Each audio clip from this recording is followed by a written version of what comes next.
My dad lifted his glass at my sister's wedding and said loud enough for every chandelier to hear, "Some kids make you proud, others just take up space." The room laughed. Small, polite, terrified laughs. My mother kept her smile perfectly still. My brother-in-law clinked his glass like nothing happened. And I sat there, every nerve on fire, realizing I'd just been erased in front of everyone I grew up with. So I smiled back steady and said, "Good thing I just got my own place 2,000 meters away. Don't worry, you'll never have to see me take up space again." The laughter died before the echo did. I stood, left my champagne untouched, and walked out of their perfect picture. That was the night they toasted their control, and I started planning my escape. Before I tell you how I left them speechless for good, tell me, where are you listening from so I know I'm not alone? And when you've heard the rest, tell me, what would you have done if your own family tried to shrink you down to nothing? The night after the wedding, I couldn't sleep. The hotel air smelled like champagne and lilies, the same mix that had clung to my dress when I walked out of that room. I kept replaying it, the sound of my dad's voice over the microphone, the polite laughter that followed. The way my mother's smile never cracked. I'd always known there were rules in our family. I just hadn't realized humiliation was one of them. Back home in Indiana, the silence hit harder than the toast. My parents' house looked exactly the same. The gray shutters, the manicured lawn, the light in the kitchen that never turned off. But something had shifted. Even the air felt contractual, like I owed rent for breathing there. Dad was in his usual spot at the dining table. Laptop, open spreadsheets, glowing against his glasses. He didn't look up when I came in, just said, "You made quite the exit." His tone wasn't angry. It was clinical, like he was assessing damage to an investment. Mom poured herself coffee and added, "Your father's just worried. You embarrassed yourself, that's all." Embarrassed myself. That's how they rewrite it. Kelsey texted later, a row of hearts and champagne emojis from her honeymoon, like none of it had happened. She'd always been good at selective memory. When she flunked freshman year, they called it burnout. When I asked for help with tuition, it was irresponsibility. Same story, different narrator.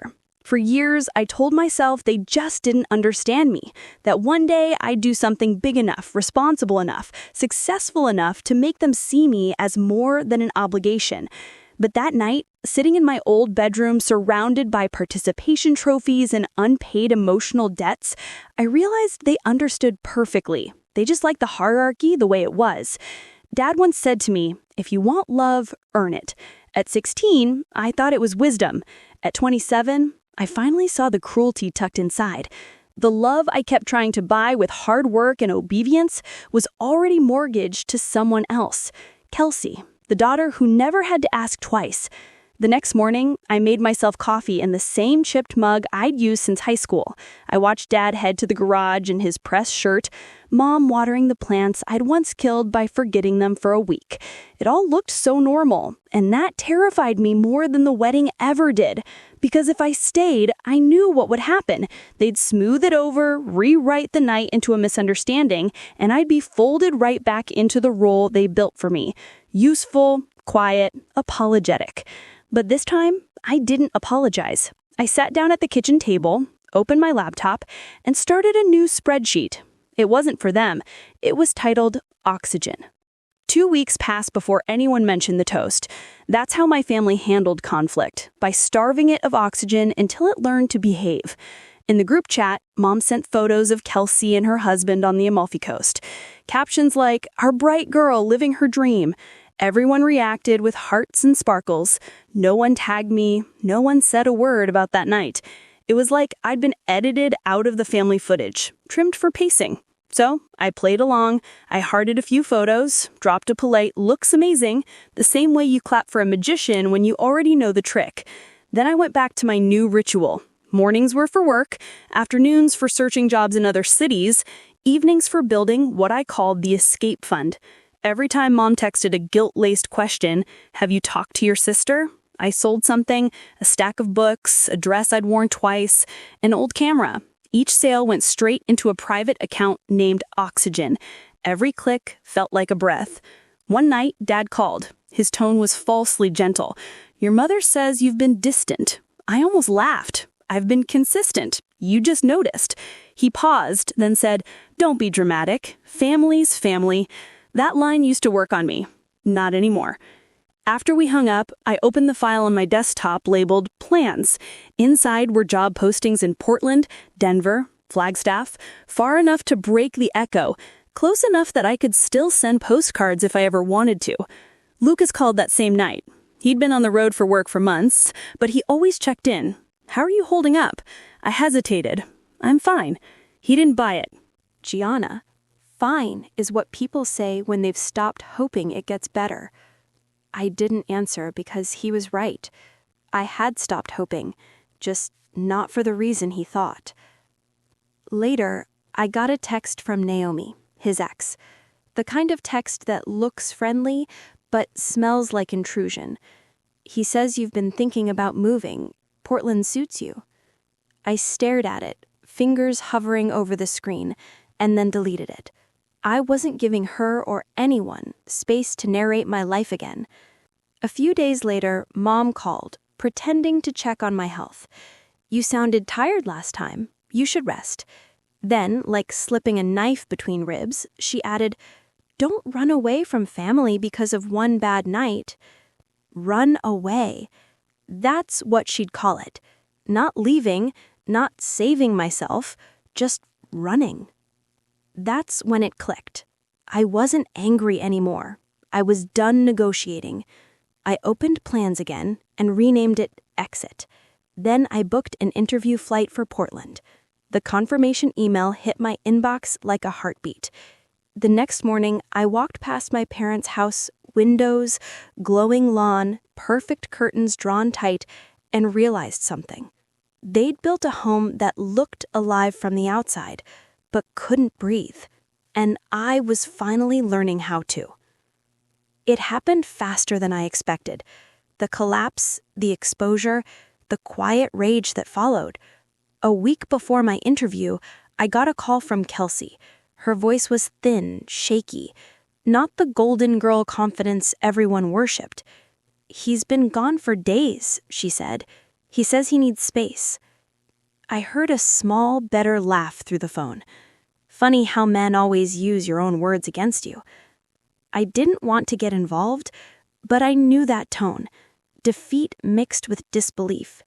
It was the sound I'd swallowed for years. So I drove over. Her apartment looked staged for heartbreak. Half-empty closets, wine glasses drying in the sink, a wedding photo, still face down on the counter. She handed me a box and said, "I can't move back there alone." There meant Yed, our parents' kingdom. We packed in silence until she whispered, "You were right to leave." I wanted to tell her it wasn't about being right. It was about surviving. But I just nodded. By nightfall, her boxes were stacked by the door. She hugged me before I left, something she hadn't done since we were kids. "Don't let them pull you back in," she said. It almost sounded like a blessing. When I got home, the house was darker than usual. Mom was sitting in the living room, phone in hand, the screen lighting half her face. "You helped your sister move?" she asked without looking up. I froze. "How did you—" "Kelsey called, said you were wonderful. Said you told her to come home." "I didn't." Her lips curved slightly, not quite a smile. "Well, she's on her way anyway, and we're having dinner Sunday. You'll be there." It wasn't a question. That night, I caught the reflection of my own face in the window, calm but hollow. I opened my laptop, checked the plans folder, and there it was. The email from Portland. Subject line, interview confirmation. For the first time in months, I felt something close to relief. I printed the offer details, packed my portfolio, and slid both into a leather folder labeled Next Chapter. Then I did something reckless. I opened the shared family bank account, the one Dad insisted on for emergencies. I transferred every cent that was mine into my personal account and hit Close Account. Clean, silent, legal. 2 days later, Mom's tone shifted. Her text came wrapped in sugar. Dinner at 6? Kelsey's cooking lasagna. That was the tell. Mom never let anyone else cook. I knew then it wasn't a dinner. It was an ambush. I charged my phone, backed up my files to a small USB, and left it in my purse. If they wanted to talk, they could do it without my plans inside their reach. At 6 sharp, I walked into the house. The table was set for 4, candles lit like a peace offering. Dad was scrolling his phone, Kelsey sitting stiff beside him. Mom poured wine and smiled like nothing had ever broken. "Sit," Dad said.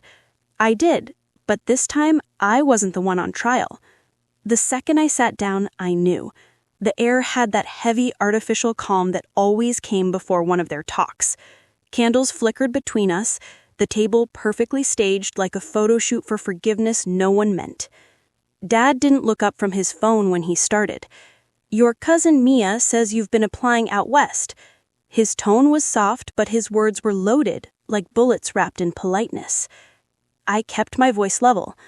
"That's right, I had an interview." Mom set down her wine. "We just worried you're running from something, Gianna." Kelsey's eyes darted toward me. Warning or apology, I couldn't tell. I smiled that practiced, dangerous calm I'd learned from them. Maybe I'm running towards something. Dad finally looked at me. His gaze had the weight of a closing door. "Don't turn this into another rebellion. You've always been dramatic. Or maybe you've always been cruel," I said quietly. The room went still. Kelsey's fork clinked against her plate. Mom's smile cracked just slightly. "You don't mean that." "I do." My voice surprised even me. "You humiliated me in public, and you all laughed. You raised me on contracts and lectures, then called it love. You say family is forever, but what you really mean is obedience." Dad pushed his chair back. Slow and deliberate. "Watch your tone." I laughed. It wasn't loud, just sharp enough to slice through the tension. "That's all you care about, isn't it, Tone? Presentation, control. You don't care if you hurt people as long as it looks civilized." He stood. "We gave you everything." "No," I said. "You sold me everything at interest." For the first time, his face shifted, just a flicker, like a crack in old porcelain. Kelsey's voice broke the silence. "Dad, please stay out of this," he snapped. That was it, the old reflex, the hierarchy reasserting itself. But it didn't land this time. Kelsey went quiet, not from fear, but from understanding. I stood. This isn't a dinner, it's a performance, and I'm not playing anymore. Mom's voice trembled, something rare. "You're making a mistake." "Maybe," I said, "but at least it'll be mine." I turned to Kelsey. "Are you staying?" Her eyes glistened, but she didn't speak. I nodded once and walked toward the door. "Gianna!" Dad's voice carried that command he'd perfected over the years, the kind that froze you mid-step. "Don't walk away from this family." I looked back at him. "You walked away first. You just did it slower." I left without slamming the door. Quiet exits hurt louder. Outside, the night was heavy with summer humidity. I got in my car, gripping the wheel until my knuckles went white. My phone buzzed once, Mom's text, "Come home, we can talk like adults." I deleted it. Back at my apartment, the air felt still but breathable. I set my bag down, opened my laptop, and saw the unread email glowing at the top of my inbox. Offer. Creative Strategist, Portland. For a moment, I just stared at it. The exact kind of moment my family would call too good to be true. But I clicked it open anyway. Full-time, remote, benefits, salary higher than I'd hoped. The line at the bottom said, "We'd love to have you start next month." It was everything they said I didn't deserve. I printed the offer and slid it into my next chapter folder, next to the closed account confirmation. Each document was proof that I could build something without their permission. Then I heard the faint vibration of my phone again. Unknown number. I hesitated before answering. Gianna? Kelsey's voice whispering. They're furious. Mom found your spreadsheet. She told Dad you were planning to humiliate them by leaving. I closed my eyes. How did she find it? She went through your laptop when you were at dinner. Said she was checking the battery. Of course she did. It wasn't enough to control the story. They had to own the script. Don't come back. Kelsey said they're waiting for you. Doors closed. Please don't. My throat tightened. Thank you. We stayed on the line for a moment, both breathing like we were afraid to be heard. Then she whispered, I'm proud of you, and hung up. I sat there motionless. The betrayal burned, but underneath it was something steadier. Clarity. I pulled my suitcase from the closet, set it open on the floor, and started packing. Not the panic kind of packing. Measured. Deliberate. The good jeans. 2 shirts that felt like me. The leather folder. The USB. Everything else could rot here. Before dawn, I slipped out the door. The air was damp and cold enough to sting. The neighborhood was still asleep, every window dark except one. Probably someone else awake and waiting for change. At the end of the driveway, I looked back at the house. The porch light flickered once like a tired heartbeat. I whispered, You wanted me gone. Now you get your wish. The taxi arrived on time. The driver didn't ask questions. We rode in silence down the empty highway, city lights fading behind us. When the airport doors opened, the smell of coffee and floor polish hit me at once. I found a seat near the window, opened my phone, and saw another text. Dad this time. Don't make choices you can't undo. I typed back, but didn't send it. Some mistakes are the only way out.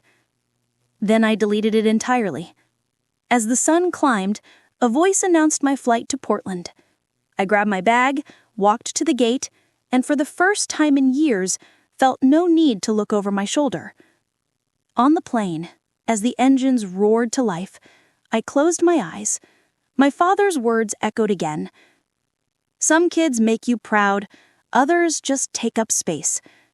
I smiled, soft and steady. Then watch me take all the space I need. The plane lifted through the clouds, and I swear, for a second, it felt like oxygen. Portland didn't greet me with fireworks, just soft rain and the smell of cedar through an open cab window. The apartment I rented was small, a little cracked at the edges, but it was mine.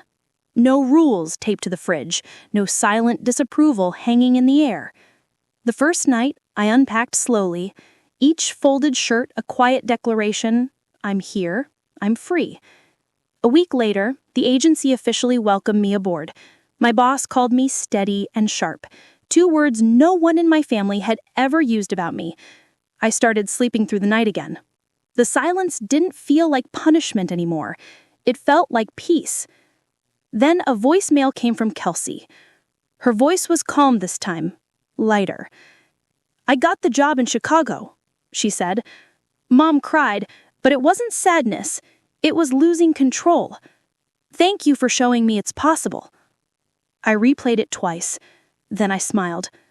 For the first time, our family cycle didn't end in apology. It ended in distance. Safe, necessary distance. Outside, the rain softened to mist. I opened the window wider and breathed in. This wasn't running away. This was arriving. I sat by the window that night, city lights reflecting off the wet pavement below. My phone buzzed once, another family dinner photo, the same empty chair at the end of the table. I didn't open it. Some stories don't need sequels. I poured myself a glass of water, raised it slightly, and whispered, Here's to taking up space. The quiet answered back like a friend. If you've ever been told you were too much, too loud, or not enough, remember this. Sometimes peace sounds like your own voice uninterrupted. Tell me, what would you have done? And if you felt that, subscribe so you don't miss the next.